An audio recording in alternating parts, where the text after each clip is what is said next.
What's going on, ladies and gentlemen? Thank you so much for tuning in. Today we are working on this Jandy JXI pool and spa heater. This is the model JXI 400N, as you can see right there. Customer had this installed 2 years ago when the pool was installed. Pool equipment is here. We have the Nature 2 Fusion. It does the nature balancing filter, whatever that is. Here we have the pump. Here is our DE filter. There's our multi-position valve. Behind us is the customer's pool. Nice pool. It's a really nice pool. And when they're done, it's going to be even nicer a pool, but they're not done yet. Because right now, their pool heater is on the fritz. It's kaput.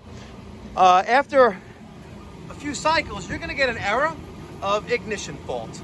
So let's wait for that error. I'm going to show you what's going on with this heater and unfortunate why it's condemned. All right, so after a 3 attempt of ignition, we're going to get this error where it says fault check ignition steps.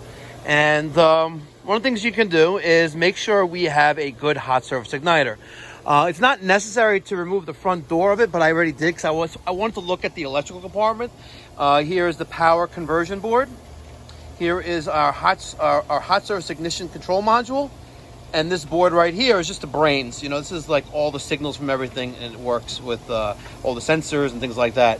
The user interface is right here, and that's giving us this error. So the first thing we're going to do is turn off power to our pool heater.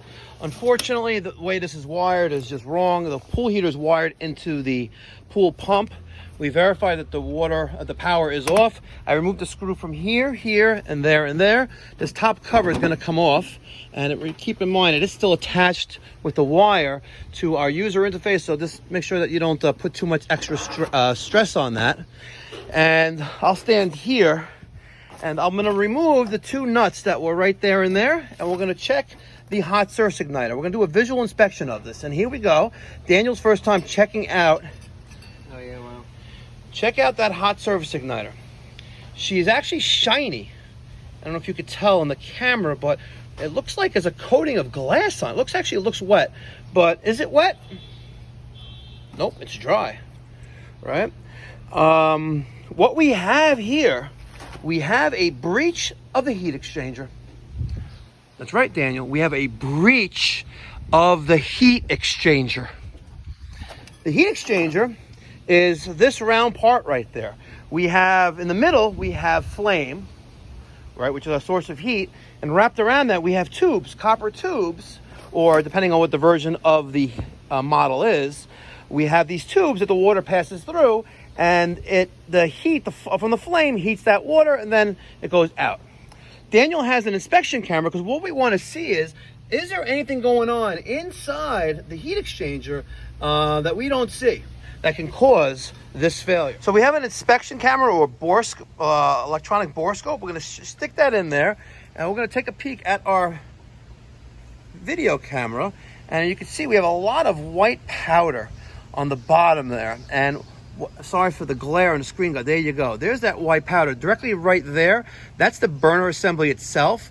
But all that stuff right there, what we have here is a breach of the heat exchanger. All that white stuff right there, that's all calcium. That's calcium from a failed heat exchanger, very likely. And if you call up Zodiac, Hayward, Pentair, Polaris, they'll all tell you the same thing. We have a breach of the heat exchanger, and that is causing a small water leak in there, which is then, there you go, there's the tubes themselves, and you can see that it appears to be wet, but it may not be. We have, unfortunately, a condemned heater. And the right repair here, unfortunately, would be to replace the entire heater. And I guess just in case, it would be my recommendation that we possibly, put this heater somewhere else. And God forbid, like the blower should die, or the user interface should die, or another component should die. At least have a spare part, because unfortunately, this heater is only 3 or 3rd season of use. You could blame it on the manufacturer. I'm not an engineer, but when you have an issue like that, or if you have a failed hot surface igniter, you have to figure out what is causing the failure here. And the failure here is the breach of the heat exchanger. We have calcium building up inside from the improper water quality. Unfortunately, it is what it is. We'll maybe part this out for some parts for the future repair on the new heater, but the right thing to do here would be to replace the heater. Unfortunately, not under warranty. Cool little device right there. Amazon special? How much is it? I don't know, like probably 80 bucks, not bad. A valuable tool for the business? Yeah. Very good. What do you think about that condition of the hot service igniter? What's your opinion of what's going on here? Any feedback, thoughts? I mean, I think it looks cool. Hot service igniter. Yeah. But unfortunately... I think that it's bad water. Yeah, and unfortunately, we're not a pool company, but I also had a Jandy JXI 400. It lasted one season before it developed a leak internally, and I had a pool company maintain the pool quality every week.